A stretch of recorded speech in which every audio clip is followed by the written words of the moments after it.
I can't believe your idea of a vacation is to explore a literal, actual sewer system, Tala whines. This is so disgusting. Oh, it's not so bad, I protest. Honestly, this is probably the cleanest sewer I've ever skulked around in. Besides, Tala and I are both flying. We don't even have to walk around in the sewage. Why am I not surprised that you have a wealth of comparisons ready? Tala groans. I mean I wouldn't say a wealth, I backpedal. It's more that I was just pretty familiar with a specific sewage system that's much worse than this one. Ugh, God. Just thinking about it reminds me of the time I tortured that child murderer. Whoa, back up on that one. Tala yelps. Are we talking about a murderer who is a child, or someone who murders children? Gosh, I mean, both, technically. Mal. Tala yelps. Vita tortured a kid? Hey, the motherfucker killed my sister. I snap at her. Besides, don't act like we don't torture countless human children. I knew people that were on the streets because our soldiers had killed their parents, okay? It's not. You're not any better than I am. I stare her down and she has the decency to at least look embarrassed. I guess. I never really considered that, she admits. Really? I ask. What did you think war does to people? Some of our own soldiers get fucked up by war, of course the victims are more or less being tortured. I let out a huff of air. I mean, I get that what I did was fucked up. Or at least I do now. Back then it was just revenge to me. I mean, after he killed Angelina I was pretty fucked in the head for a long time. I killed him, I turned him into an undead, and then I ended up slowly beating the shit out of him while I convinced him I was going to do the same to his family. He was like 14? Progenitor's mercy, Tala whispers. Fuck. I shrug. I was only 16, I mutter. And I think my body was 14, for what that's worth.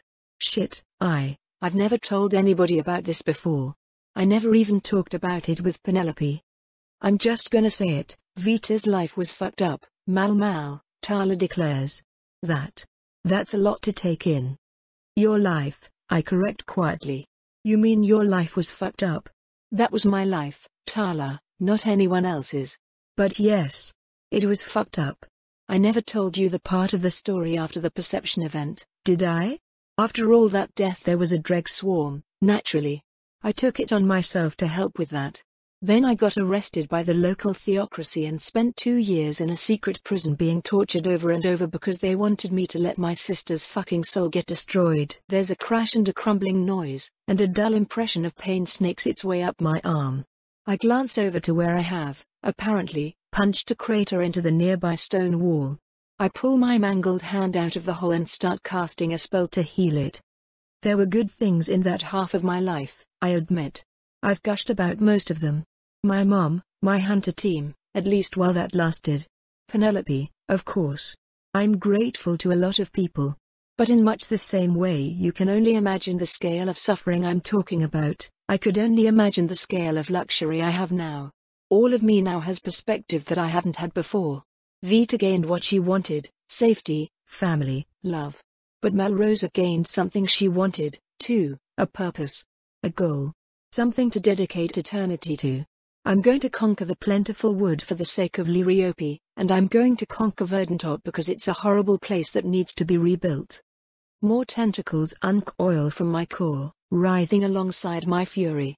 I stop breathing for a moment, using an art to respirate for me as I force my flesh into stillness, calming myself down. My tendrils relax, and with some measure of control over myself re-established I start to breathe again. I'm not a very good person, I say softly. But as long as I'm strong enough to protect myself and my family. Who says I can't spare the rest for a bit of altruism? Even monsters can do that. Can't we? Tala doesn't seem to know how to feel about that, let alone how to answer. That's fine. The question was rhetorical, anyway. It's something for the future, after all, since conquering an island can't really be construed as altruism, even if I think it's the best path forward. It is the path that makes my home a safe place to live, though, and that's the first step. I'll return to Verdantop, I'll wipe the Vrathitsu off my island, I'll domesticate the forest, and then I'll tame Vulca itself. There's not going to be anyone getting tortured for the kind of magic they practice anymore. There's not going to be anyone starving in the streets. And there's not going to be any more dead children. I'll craft my own form of the progenitor's utopia, but with undead instead of my own sons. Those that want to keep this hateful, oppressive world the way it is will be the labor force that works to change it, until their bones grind to dust. And by then I am sure I'll have a new vessel waiting for them. So, where do the Iberians play into this? Tala asks hesitantly. I don't know yet, I admit. But we'll see soon. We're close. Tala and our retinue of guards all stiffen up at that, their bodies tensing into combat-ready mode. I almost laugh, but I suppose we should stay quiet. I shove a tendril into another alarm ward, weaving a silence spell around it before pumping it with mana and wiping the enemy detection spell out of existence. They have no idea we're coming. You got the force barriers, right Tala? I double-check quietly. Yep, she confirms. Though Iberians have poor depth perception, so I don't expect too many projectiles. Expect 'em anyway, I grunt.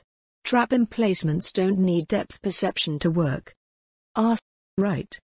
I don't bother checking on the soldiers. They know their business.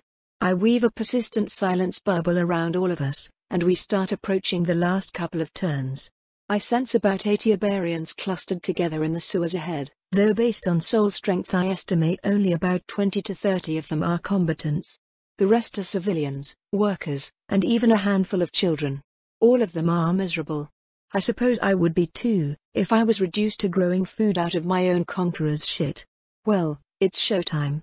I grin, crack 4 sets of knuckles, and turn the corner. Only to come face to face with a wall. Oh fuck, knowing where the souls are doesn't mean I know the layout of the sewers. I led us to a dead end. Minor problem, though. Hey, I ask one of the soldiers, pointing in front of me. Is this wall load-bearing? He steps forward and gives it a brief inspection. No, my princess, he confirms. Awesome, I answer giddily. I guess it's time to do my best Sky impression. Your best what? Taro asks as I surround myself with destructive force and step through the wall. Disappointingly, burrowing through the wall with motion arts is much slower than Sky's absurd propensity to treat solid objects like suggestions.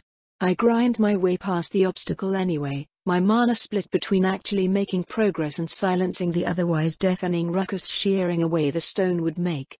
But the wall is thankfully not very thick, and soon enough I'm stepping bodily through it into a ratty makeshift living space that reminds me painfully of Lynn's old shack.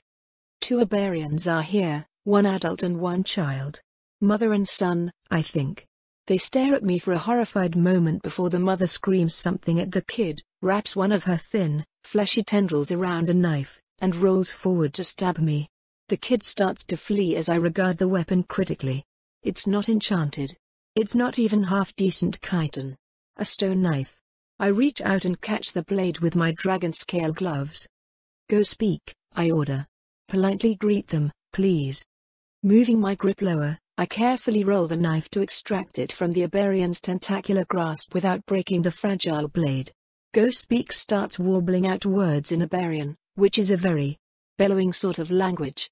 Low and musical, but in an annoying way.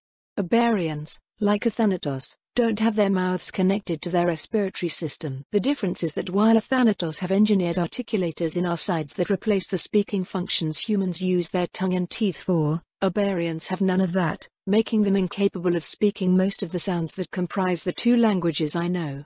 Therefore, their language just kind of sounds like moaning. The tortured soul kind, not the having sex kind. Go speak, tell them that I'm here to talk, not to fight them or remove them, I order, placing the stone knife on a nearby counter. And stick close to me. My soldiers file into the room, followed closely by Tala as Go Speak bellows out my declaration. Stepping out of the scrap-made home into the shit-filled street, I instantly send a dozen Iberians into a panic. Shouts of alarm echo through the area, and everyone becomes so concerned with running from me that they're hardly paying me any attention. Go Speak, how do I say shut up and listen in Iberian? I ask. He warbles something and I copy the sound with a spell, raising a hand and letting it go again as a commanding roar, loud enough to shake the entire tunnel. I'll tolerate being hated and feared, but I will not tolerate being ignored. Repeat the following, I order my translator. I hope and expect to leave here today without hurting any of you.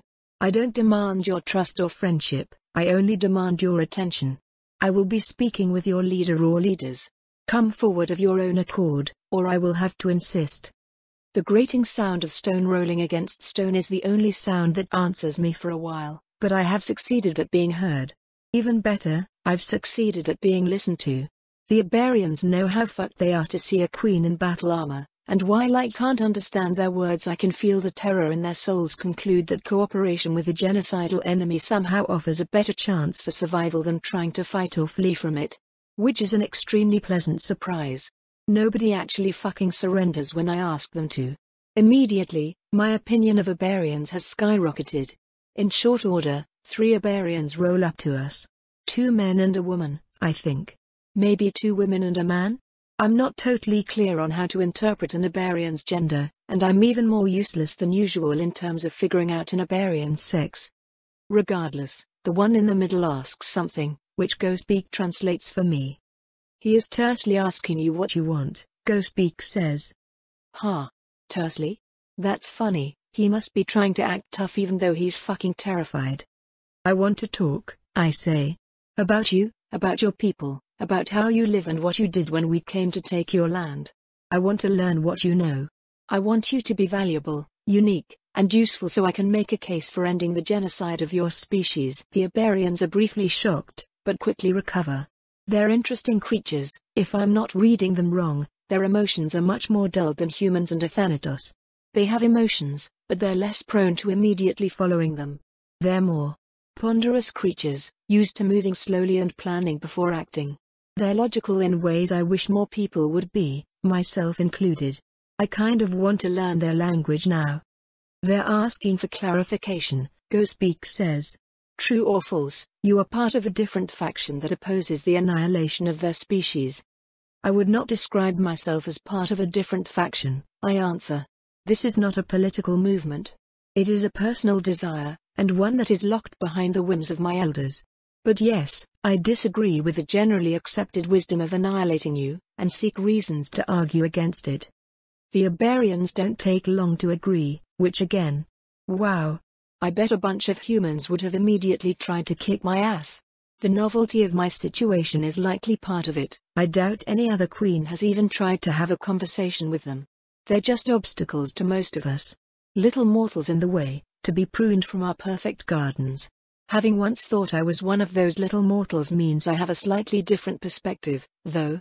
If they're in the way, why not move them rather than kill them all? It's not like we don't have the strength. Unfortunately, while the talks are peaceful, they aren't very fruitful. I want reasons to keep the Iberians alive outside of just like intrinsic value of life, since the queens obviously don't much care about that. They spend a while talking about their architecture, and yeah, I think their architecture is cool as shit, but if Dala Kana was going to be swayed by that, she would have been after living in it all this time. Their building techniques, their magic, their industrial capabilities. All of it pales compared to what our colony already has in spades. We don't need expert builders, we can just decide to generate a near arbitrary number of them whenever we want. Liriope doesn't need more people. In fact, it needs less people, because we have a resource shortage, and everyone who eats food and isn't us is nothing but a red number in the ledgers. Okay, so, no practical purposes. What about art? I doubt Iberian operas are going to be a hit back home, and unfortunately no one brought any instruments while they were fleeing for their lives. No storytellers even survived, at least not that they know of. In the end, we agree to part ways for now so I can give them a bit more time to present their case. I'm not sure what happens if they can't make a good one. It never really occurred to me. I probably should have thought this through a bit better. Tala and I return to the surface and I immediately suggest swimming as our next activity, which she firmly rejects. I decide to go alone then, leaping into the beautiful crystal water and sinking down into the dark depths. There's a glorious bounty of undersea predators here that don't understand their place on the food chain. My ocean is bigger than yours, motherfuckers. Progenitor, it's so beautiful down here. It's so empty. Nothing but water and souls, a weightless expanse devoid of light yet teeming with life. My body is deliciously close to not mattering at all, moved by will and barely slowing me down. I seek prey only with my true eye, I kill only with my true tentacles, and I devour only with my true mouth. It's bliss. It's freedom.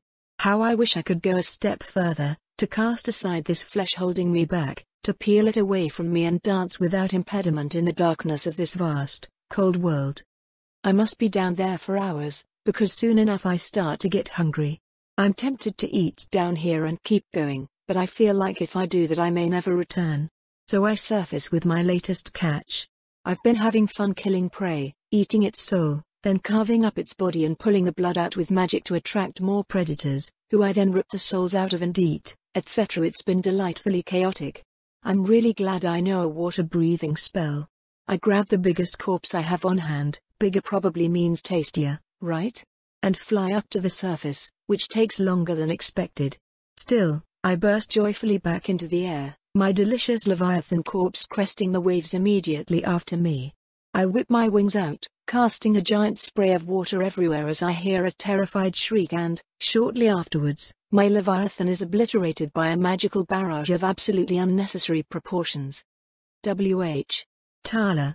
I yelp at her. Damn it, now I have to go back and grab another one. Wait. Mal, wait. I'm sorry, please don't. Be back in a second, I grumble, then dive back under the waves. It takes a while to find another suitably large specimen, unfortunately, and it's dark when I make it back to the surface. Tala is unconscious by the shoreline, though she has a large honor guard who all make gestures of respect as I approach. I wanna see if this tastes good, I inform them, levitating the Leviathan to the shoreline. It's a pretty cool looking creature, halfway between little disciple and bird, kinda. It has a beak for some reason. A group of them immediately moves to carry it. Somewhere, I suppose, as I walk forward and flick some water on Tala's face to wake her up. Moo. Ma. Mal. Tala jolts awake when she registers me, staggering to her feet. You didn't have to wait for me, you dork, I say, prodding her. Wait for you? Mal, I was scared to death. You were down there 2.5 days, I thought you died. Wait, really? Yes, really. I look up at the sky overhead. Holy shit, I'd thought it was just evening but. Nope. That is a different island from when I went under. Oh, I blink. Well that'd explain why I'm so hungry. Sorry, Tala. I cast a quick spell to launch all the water off of me, then wrap her up in a big hug. I thought you died again, she repeats. I know. I'm sorry, I didn't mean to lose track of time. How? How did you? Why did you? I was having fun, I answer softly. A lot of fun. Sorry. I just kinda. Sorry. I'm okay. I won't die on you, I promise. But are you going to change on me again? She asks helplessly. I suck in a breath, almost answering no on reflex. But Tala deserves better than that. Yes, hopefully, I say. She looks up at me, horror in her eyes. I give her a calming look. We all learn and grow and change, I tell her. Sometimes I might do it. Jarringly fast, I suppose. It's definitely not the sort of change most people have. But still, I want to be better, so I hope I don't stay the same. That's not what it is, I insist. I'm not done. My body is going to change, too. I'll outgrow my flesh someday, Tala. Maybe not because of death, hopefully not because of death, but I won't look like this forever. In personality, in body, in everything, really. I want to be better. So I'm going to change again. I put a hand on each of her cheeks, hugging her tight with the other two. But no matter how I change, I'm still going to love you, okay? I promise her. You're the best sister ever. Nothing will change that. Tala lets out a shuddering breath. Okay, she says quietly. How about we get some food and sleep? Okay, Tala repeats. Were you awake that whole time? Yeah, eating souls always perks me up. You know, it's kind of really easy to see why the theocratic military was always after after you. An unexpected joy fills me at the correction, and I laugh. It's not my fault the Templars never had a taste for good cuisine. Speaking of, we're having weird lake Leviathan tentacles tonight. I'm sorry, we're what? The next few days of our vacation continue at a much more normal pace. Tala and I hang out together and play around, and I end up visiting the Iberians 2 more times.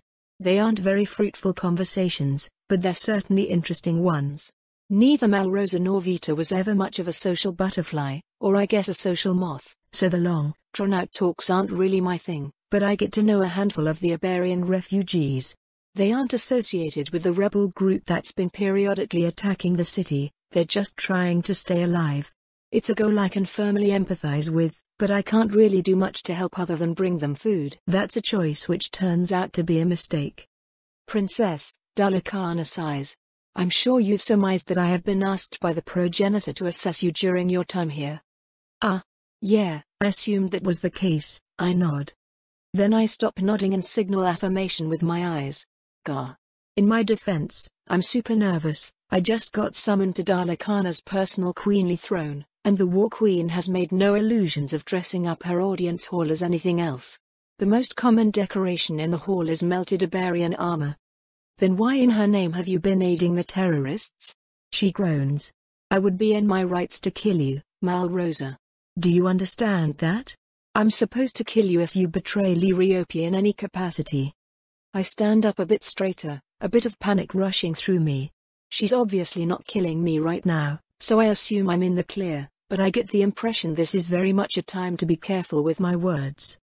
I am firmly and emphatically trying to bring value to Liriope, I say. I'm not betraying it, and I'm not aiding its enemies. I swear on my soul. Is that so? Dalakana sighs. Do explain to me, then, what foolish nonsense leads you to believe that while you're stealing food to give to Iberian rebels? I swallow nervously. I kind of want to point out that the Iberians I'm aiding aren't actually associated with the terrorists, but I'm not sure she'll care. It'd likely be seen as pedantry. Savages are savages, after all. I want to bring them to the plentiful wood, I explain.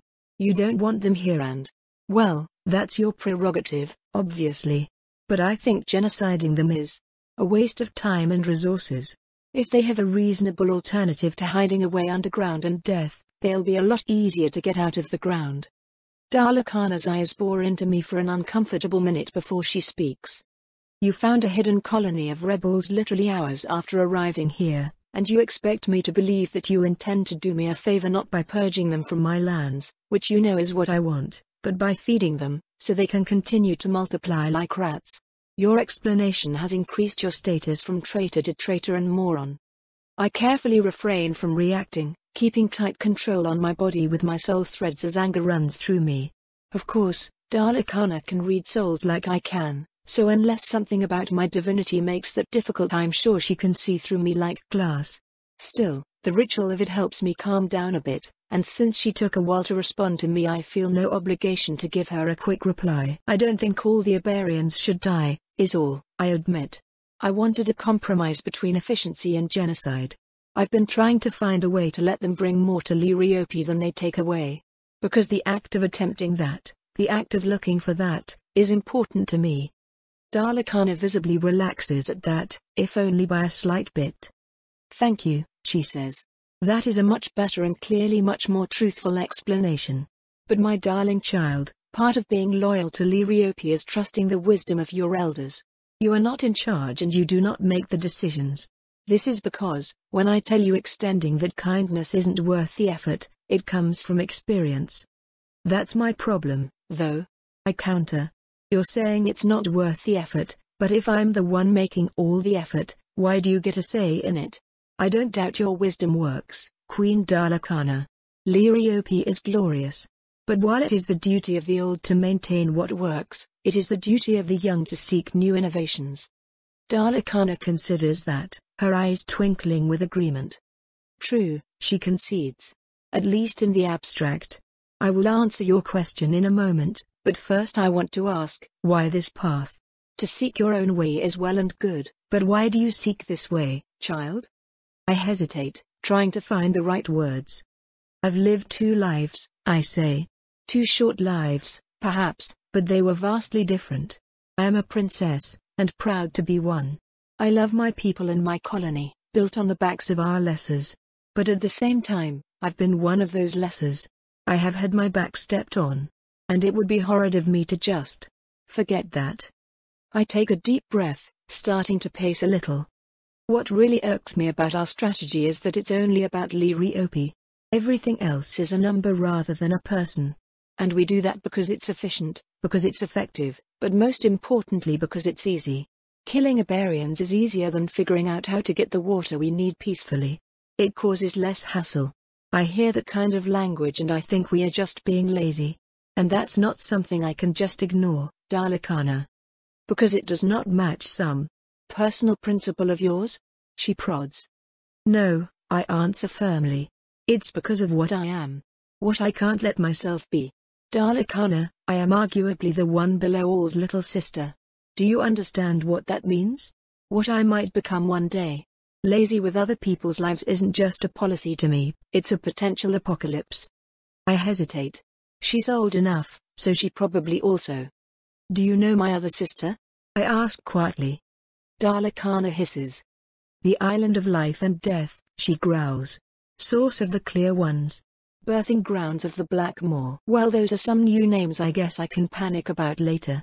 I've got to table them for now, though. Not very friendly monikers, right? I press on. That side of my family isn't exactly role model material, but that's a deep part of who I am now. I want to be more than a mouth, but it's hard sometimes, Queen Dalakana. Even a few days ago, well, you know what happened. I lost track of time down there, just eating and killing. I need balance. My fellow Athanatos are great for that. I've never experienced more joy than I have in Liriopi. But it can't just be us versus them for me. I don't think that's wise. The Queen considers me silently for another long moment, then stands up. Well spoken, she concludes. I'm pleased by your consideration into these matters. The progenitor has expressed similar concerns, and that you have thought deeply about them is a credit to your character. I am satisfied by this explanation, Malrosa. I let out a huge sigh of relief. Thank you, Queen Dalakana. However, she intones, I still have a question to answer. Namely, if you're the one putting in effort, why do I get a say in your actions?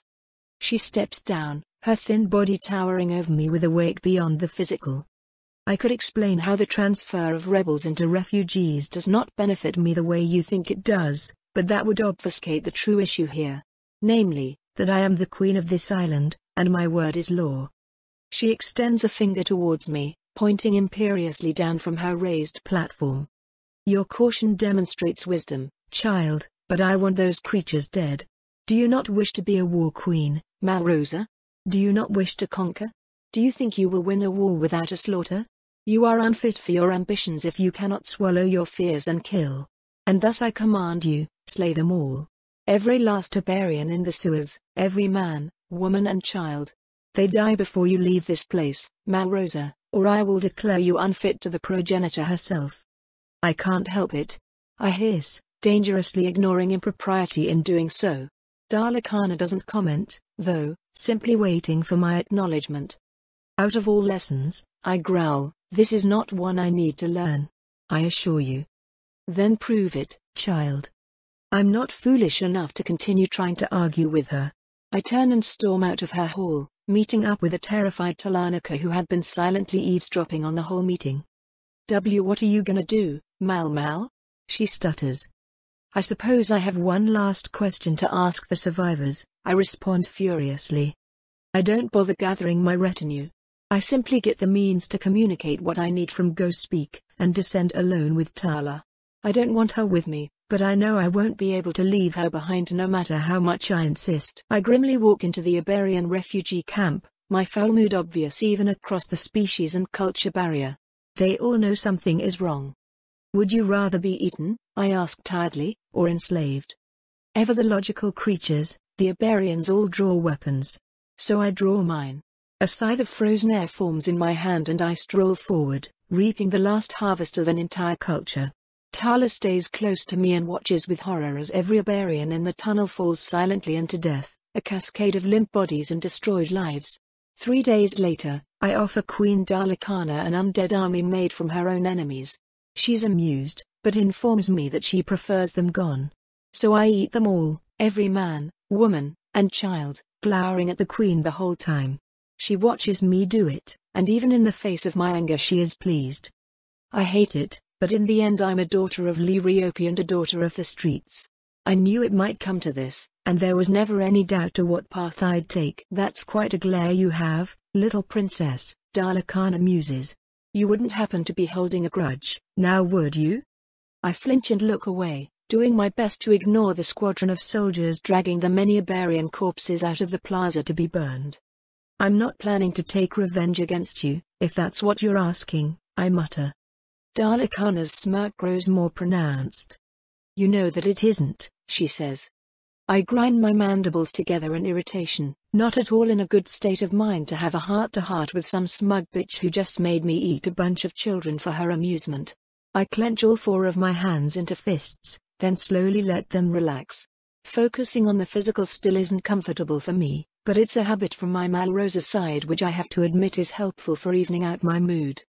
I'm furious, I admit. This was wasteful, cruel, and unnecessary. Both to me and to them. So yes, Queen Dalakana. I'll probably hold a grudge over this. To my ever-growing annoyance, Dalakana actually laughs at that. Bitch. Is she dumb enough to think she's going to be stronger than me forever? Ah, I suppose that's only fair, she chuckles. After all, I was using you to pursue a grudge of my own. What? I snap, turning on her. Is that all this was? Her amusement dies instantly, a dangerous pressure settling suddenly around me. Don't forget yourself, child, she warns. I swallow, schooling myself and my expression as best I can. Apologies, Queen Dalakana, I managed to answer. She emotes forgiveness and acquiescence, settling back into a more casual mood once again. Of course that's not all it was, she explains. Surely you're intelligent enough to see that? I sigh slightly. Yes, of course, I answer evenly. It was a test. Everything I do here is a test. You want to know if I'll obey you when we disagree, and I have, Queen Dalakana. But you should be intelligent enough to know that's not a binary trait. I'm more than either a slave or a threat, and I'm insulted to be treated that way. I'm a Thanatos. I have no intention of being your subordinate forever, and there are lines you could have drawn that would have strained our relationship less. I'm prepared to be chastised quite a bit for that answer, but no matter how foolish it is to say it, I want her to know who she's fucking with. It's difficult for me to play the demure little follower, dancing around with games of power and words like a good little princess. I don't need this. This doesn't help. Yet out of all the reactions I was expecting and dreading from Dalakana, I never expected the flash of what is unmistakably love to bloom up through her soul. Oh, little princess, Dalakana sighs, a melancholy yet strangely happy sound. You and your sister remind me so much of my daughter. Hate me if you must, but it's better than letting you die the same way she did. I come up short at that, for once my expression going blank because I actually have no idea what to emote. Her daughter is dead? Was she killed by Iberians somehow? These guys are kind of pathetic, though. Even the fighters. Ah, it's so easy to forget that you don't remember, Dalakana murmurs. It's not a story I particularly like to repeat, but, well, suffice to say she was a lot like you. A powerful war queen with a loving soul, fierce in anger but fiercer when she had something to protect. Her plan was much like yours, Malrosa. Rule with a gentle hand. Take the resources we need, but nothing more. Negotiate, placate, nurture, protect. It is a beautiful thought, it truly is. My daughter grew to be wizened, aged, and powerful, ruling this very island for hundreds of years with both might and mercy. But then she was killed, I conclude. And you took over in her stead, obliterating the species responsible. Well, not the whole species. The Iberians breed like rats and live on countless islands. But I'll not tolerate them in my territory, no. She approaches me, laying a hand on my head and ruffling my seti. No matter how kind you intend to be, you will be a tyrant, Malrosa. You will be hated. You will have enemies, and they will come for you. The first may not succeed, nor the second, nor the third, nor the 100th, nor the 1000th. But the reality of our nature is that you will keep living until one of them finally succeeds. The path you've decided on is one where you purposefully cultivate the engineers of your own downfall, allowing them to breed and spread and sharpen their knives as you give them the very meals they subsist on. Every Iberian on this island wants me dead, Malrosa, but there are far fewer Iberians on this island than you will have trained assassins on yours. I'm not particularly afraid of assassins, I protest lamely. Darlakana pulls me into a hug, and it's so unexpectedly genuine that I let her, my face buried limply into her chest fuzz. Oh, darling, I know you aren't, she whispers. But the rest of us are. We already almost lost you, once. Something about those words tugs painfully at my heart, prodding one of the wounds no amount of biomancy can heal. Do you not think you lost me? I ask her. I don't remember you. I'm not the same Malrosa you knew. She chuckles at that. I am very, very old, child. I have known queens far stranger than you. Couples that have become one in body and soul, a Thanatos that have purposefully driven themselves mad for the novelty, those that have made clones of their mind rather than true daughters. So you tell me, darling. Are you Malrosa? Yes, I murmur quietly. Then you have the only answer that matters. I'll never argue against it. I'm also Vita, though, I protest. I know, Darlakana answers simply. Hesitantly, I uncurl my tentacles from my soul. The War Queen doesn't react, so slowly and carefully I wrap them around her. She's anima-tangible, meaning the hug is truly complete. I wonder, idly, if this was calculated. My rage drains away in the embrace of a mother who lost her child, strict and harsh but loving in the ways that touch me deepest. I want to remember the cruelty she forced me to enact on innocent people, on children even, but I need the acceptance more than I need the fury. I suppose that, whether it was a ploy or not, it worked. So I have the only answer that matters. Thank you, Queen Darlakana, I murmur into her chest fluff. I really needed to hear that. I know, Vita, she coos gently, patting my head over and over. There's no one quite like you in the world. But as unique as you are, there are those who come close. Those who have the same pains, the same worries, and the same problems, at least to some degree or another. Liriope has seen it, and Liriope understands. How could we not love our youngest princess for who she is? I squeeze her more tightly at that, relishing in the strangeness of hearing a fellow Athanatos call me Vita. It's oddly pleasing, if profoundly jarring. I'm still not gonna genocide my second home, I tell her softly. I know you're right. A lot of people will be trying to kill me. Killing them first is safer. But I'm still worried about the long-term consequences of that, especially if I'm going to be living on that island rather than in Liriope. I'll need people around to help me stay myself. Well, there are middle grounds between genociding the entire island and cultivating the instruments of your own future demise, I suppose, Darlakana muses. They are not how I run things here, of course, so if you sense any other Iberians during your stay I expect you to kill or at least report them. But when you are in command there's nothing stopping you from, say, cultivating controlled communities and slaughtering everyone else. That's a thought, I suppose. I have more enemies than I have people I want to protect anyway. I'll have to run that by Penelope when I meet up with her again. I'll think more on it, Queen Darlakana, I answer seriously. That's all I ask, darling, she says, releasing me from the hug. And again, it's just Darlakana. Thank you for assisting me with my island tasks, even if it was under orders you disapprove of. You're welcome, I suppose, I mutter, pulling my tendrils back into my soul after fixing my thoroughly rustled head seat. It was quite fascinating, watching you eat, she continues. Particularly the way your soul opened up like a mouth. Even as old as I am, I continue getting to see new things. Again, I feel a need to blush that my current body can't make good on. You should watch me eat metal, I murmur, embarrassed. The digestion there is extra funky. She chuckles at that. Perhaps I'll find some I can spare for a snack, she says. I should get back to my duties, Princess Vita. Though you're welcome to come find me if you need anything, of course. Of course, I sigh in agreement, suddenly feeling profoundly exhausted. I'll stay alive, Darlakana. I promise. For Verdantop's sake as well as my own. I've now seen how Liriope mourns, after all. Ignoring the workers rolling away the many spherical stones my recent meals rode in on, I return to the mostly empty residential area and let myself into Tolla's room after a brief knock. She gets up to greet me, pulling me in for a hug which I happily reciprocate. How did it go? She asks. Well, she talked me out of a blood feud, I sigh. So good, I think? I don't know. She's weirdly likable when she's not ordering me to murder children. I guess. She probably doesn't think of them that way. Tala hedges. If I'm being honest, I don't really think of them that way. In a weird way, I think she does. Actually, I mutter. She just has decided not to care.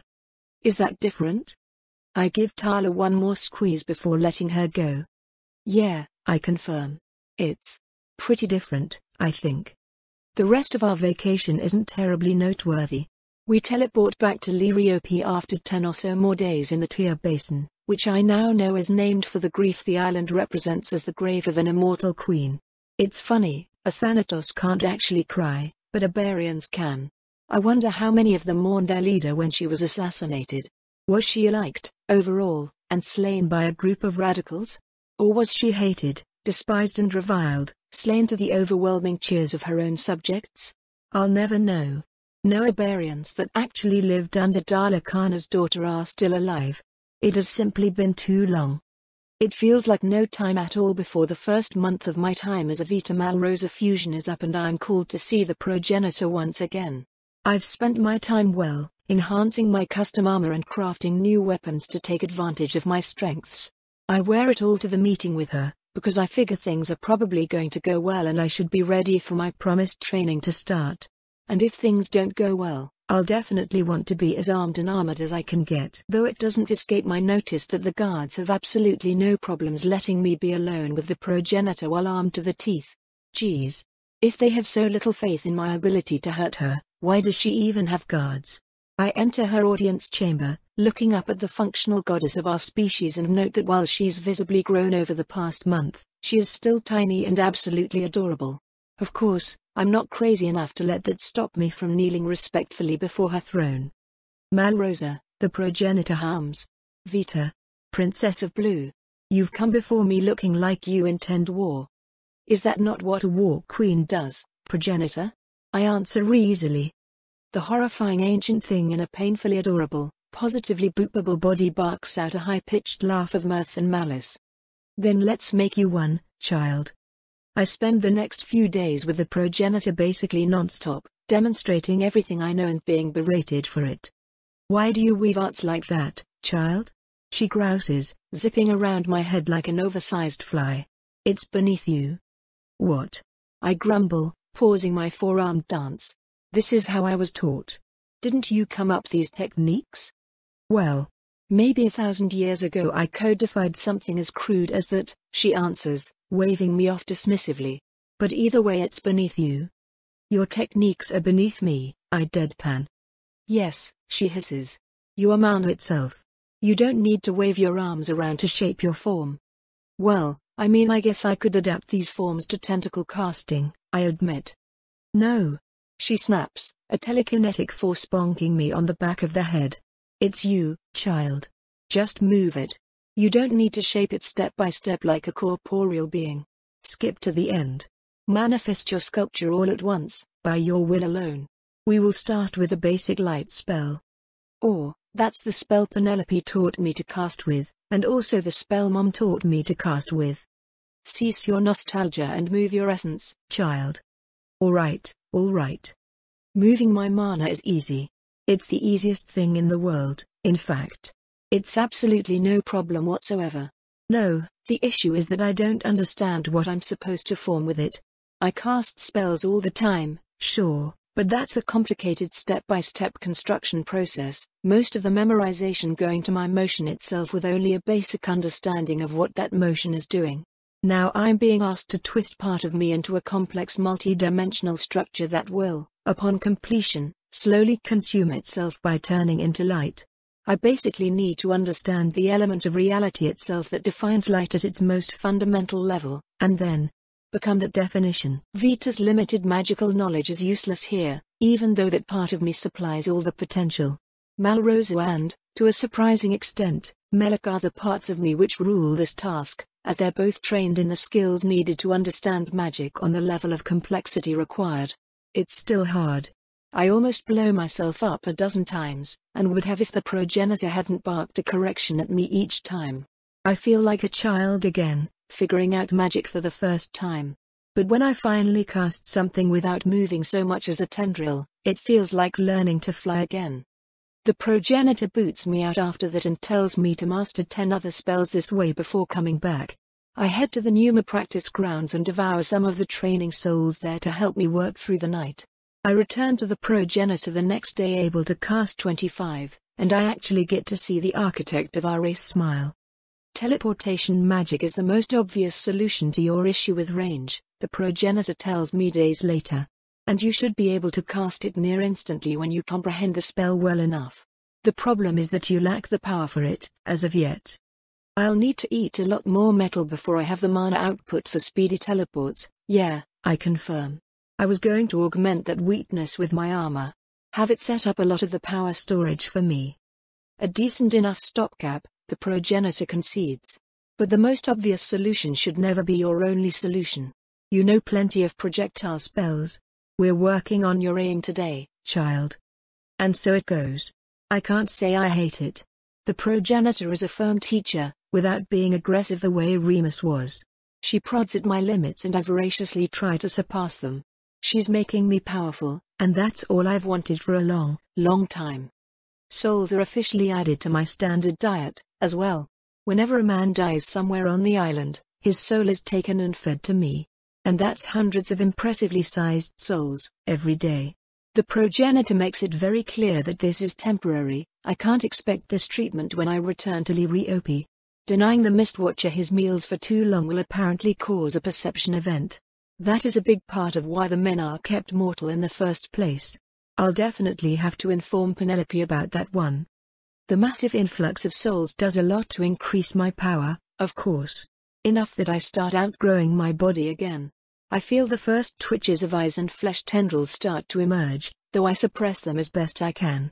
The progenitor and I talk about me, about what I want to be, about how to use this mostly uncontrolled biomancy to my advantage. We talk about forming a body of anima. She shows me things which spark my imagination, beautiful possibilities and glorious what-ifs. My body stays the way it is for now, because I'm starting to get a clear picture of what I'll actually become. I need to save energy for it. Our next pass over your island is soon, child, the progenitor reminds me. Yeah, I agree. I'd like to go. You aren't ready, she protests. Grandmama, I won't be ready for 100 years by your standards, I sigh. Which would rather defeat the purpose of me returning at all. An unconditional win, then, in my book, the progenitor pouts. Actually, genuinely pouts. I can't help it. With a chuckle, I do something I've been wanting to do since meeting her months ago. I pick her up and give her a hug. Ack. The God Queen architect of our species sputters indignantly. Don't handle me so frivolously. Princess Malrosa. You're not making me explode, I note, nuzzling her chest seaty. That means you like it. Curse you, child. I laugh again, giving her another squeeze, which she even deigns to return. We will all be worried for you, Malrosa, she sighs. To return so soon to the very place you nearly died. If you were not a budding goddess I need to coddle, I'd have never considered allowing it. You're just happy the goddess embedded itself in a member of your family, I tease her. All this power is now yours to shape. Not if you go running off. The progenitor snaps. But that's why I'll let you. I do not chain my family. That is a promise I made to myself. Liriope is only worth it if the Athanatos can enjoy each other's company. What would be the point of an eternity together, if we are stuck scheming and feuding? You will love us, Malrosa, so long as we are worthy of love. And in turn, we shall love you. This is, undoubtedly, my favorite society of genocidal bug monsters, I assure her, finally putting her down. Thank you, Grandmama. I love you very much. Get down there and prove us wrong, child, the progenitor insists. Don't you dare die on us. I won't, I assure her. I promise. On the night of our pass over the plentiful wood, I find myself strolling through the lower levels that Penelope turned into a mass graveyard when we first came up here. There's no sign of that anymore. The corpses have all been converted into biomass and replaced. Everything is working with the efficiency that it once was. Even down on the lowest level, the Vrithitso pits are full and ready to drop. Though they won't be dropping on Verdantop, of course. Never again. Last chance to back out, Tala half jokes. She's here to send me off, because she's wonderful, but she won't be joining me. She doesn't really want to take over an island, and I don't really want her to be in danger with me. Declined, I'm afraid. I smirk at her, giving her a shoulder-to-shoulder squeeze. Thanks for putting up with all my weirdness, Tala. Hey, don't underestimate me, she prods back. Someday I'll be weirder than you can even imagine, and you'll have to pay me back the favor. I chuckle, glancing down the drop tube I'll be making my entrance from. The tips of Skyhope's walls are visible below. We'll pass over it soon. I look forward to it, I tell my sister honestly. You'd better drop by to visit when we pass by, okay? I will, I promise. Whenever I have time, anyway. Make time. I'm your sister. I laugh. I'll be busy, Tala. And hey, you can always come visit me. Just make sure to come armed, because I'll put you to work. You're impossible, Tala groans. According to the predominant local religion, yes. I look down the drop chute again, even though I can already feel with my soul sense that Skyhope is close enough for me to take the plunge. I linger a bit longer anyway, adjusting my armored gloves, double-checking the 6 metal weapons on my belt, filling up the last possible concentrations of my body's mana capacity, preparing all the spells I think I'll need, and most importantly of all, staring at my sister for the last time in what will doubtlessly be far too long. I'll make it work, I tell her. Before you know it, the whole island will be under control and you can visit safely whenever you want. I believe you, Tara sighs. But I'm still allowed to worry. I pull her in for one last forearmed squeeze, hugging her almost tight enough to crack her chitin before finally releasing her. I love you, Tala. Love you too, Mal Mal. I jump, letting gravity take hold as I drop through the air, wings out to stabilize myself in the moments before I take control of my speed. Thousands of souls look up when I do, their focus on me and only me. Hivarok nights are often brutal slugfests, soldiers and eggs dropped in countless numbers and sent to a desperate slaughter. The incomprehensible might of an alien nation collapses upon Verdantop on days like this. But today, Liriope sends only me. It doesn't take long for me to clear the range of my island's hull defenses, meaning an answer from my other island will be incoming soon. I wonder what they'll do in the face of something new like me. Just a single person, dropping slowly and making no aggressive moves. Of course, the first line of defense is the Templars, so it'll probably be violence. To my surprise and mild annoyance, it isn't. One of Brahm's clones manifests a good distance away and manually flies towards me, presumably since just appearing beside me would likely seem aggressive.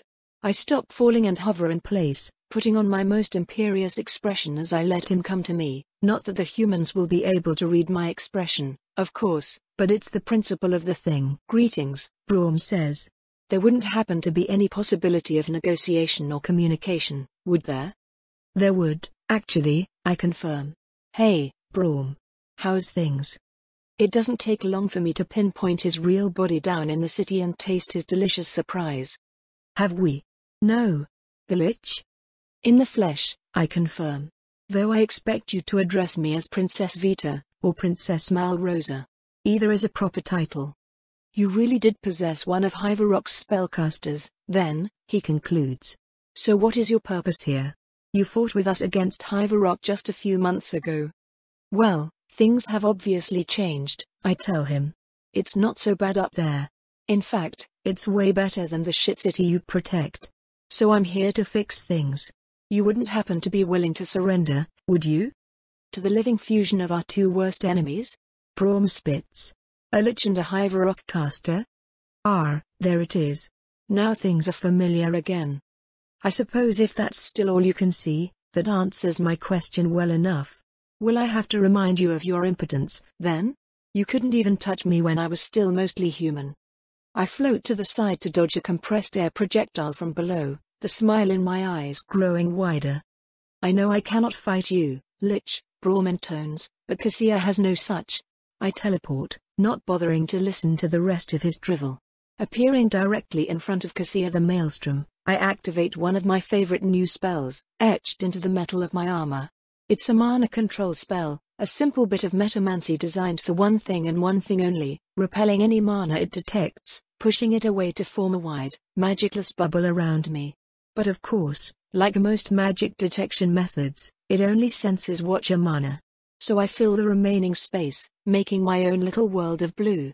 I've made bubbles of mana before, but they only last for a split second, enough to disrupt any spell cast around me before being inevitably annihilated in a thunderclap of destruction. The Mistwatcher is simply too massive, too omnipresent, and I could never keep up with him for long. But now, there is no annihilation, just the creation of a false barrier which keeps Watcher mana out and my mana in. The bubble only extends about 6 feet in every direction, but that's more than enough. The moment Cassia's momentum flings her inside of it, she becomes utterly powerless. Her soul tries to channel, tries to use its talent, but my mana won't simply obey some drunkard. Why would I let her use me to attack myself? Her flight, her whirlwind, her offense, her defense. All of it is stripped away in an instant. I catch her by the neck, since I'm kind enough to not let her fall. "Hey, Cassia," I greet her politely. "Braum was just bragging about you." Her only response is a bunch of weird noises, though, gurgling sounds and panicked clawing at my hand.